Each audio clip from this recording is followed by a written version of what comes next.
Hello. Hello. I'm here with who? Lincoln Misko Oyunge. Lincoln. Let me use Lincoln, right? Yeah, exactly. Are you a delegate? Yeah, I'm a delegate. At first year. Exactly. So, what prompted you to be a delegate?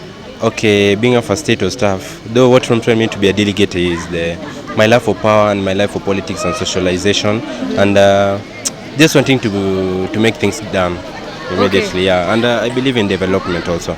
Okay, in the process of you making things being done, remember you are a first year, Exactly. you are not well conversant with the environment, and you are not well conversant with the politics that is happening in a university institution. So what qualities were you looking for before voting for any particular leader? What qualities I was looking for before voting for another leader? Okay, I'm not more of a manifesto person. Okay, Before that, Lincoln, you are saying you are not a manifesto person. Yeah. How will you know that this person has a quality of leadership, yet you are saying you are not of a manifesto person? being in a university, young leaders, we all know that not all leaders who are coming to vote or vie for a specific post, not have, they don't have a genuine reason why they're voting for it.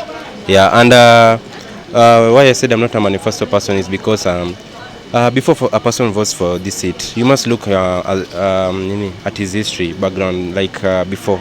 Okay. Yeah. Are you aware that you delegates are the one representing students? Yeah, we are representing students and voting for the cabinet secretaries and the president. Yeah, Yeah, you are aware, but why are you not giving me that clear picture that shows indeed you know who you are choosing, and yet you are saying you are not a manifesto person? Kindly expound in details what you mean.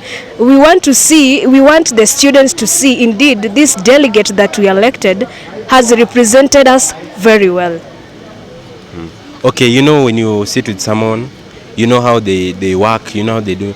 That's why the saying just goes by. When you sit around with thieves, you're also a thief. Okay. Yeah, so like in my circle, I'm involved with politicians, and they teach me how to maneuver around, and they've given me enough wisdom. I've not begun my politics in only university. I also have some political history behind. Okay, Yeah. and are you aware that posters have been circulating of you delegates being invited in different dinners with these leaders? Yeah, there've been posts circulating. I know. So what was your okay, before that, have you attended any dinner? I've attended almost all of them. Now, almost all of them. As you were attending those dinners, what were you looking for? Apart from food? Okay, to socialize more with other delegates because I have some other political agendas ahead. Okay. Yeah, so I want to socialize with them. At least when I'm going for that big post or an executive post ahead, I don't look like a newcomer. Yeah. Okay, so since you voted, can you promise the students that the leaders you voted for are the best in terms of running university institution as a leader? Okay, before when a person come to vie for a specific post, we must look at his political history behind.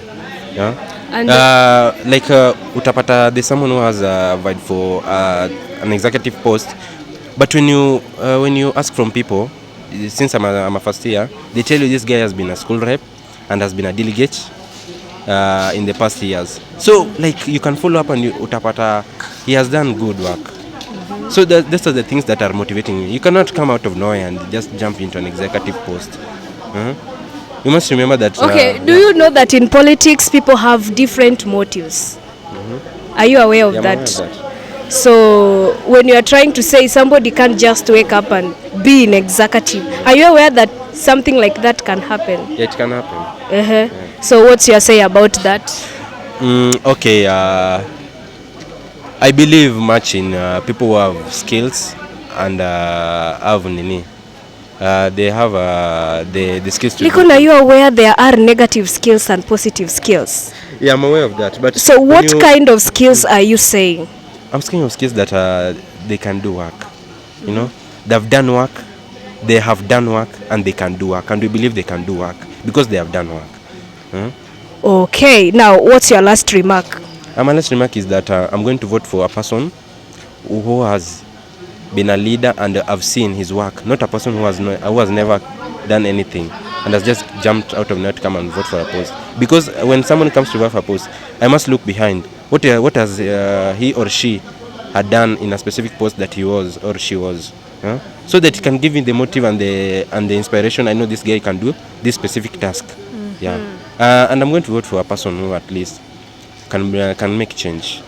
Yeah. Okay, that's your last remark. Yeah, that's my last remark. And thank you. I'm a delegate, and it has not been that easy for me. I'm a first year of years. Yeah, and this politics is all about socialization and knowing people and helping people too. Okay, you are on the right path and you've started your politics journey in JKU. Yeah. All the best. Thank you.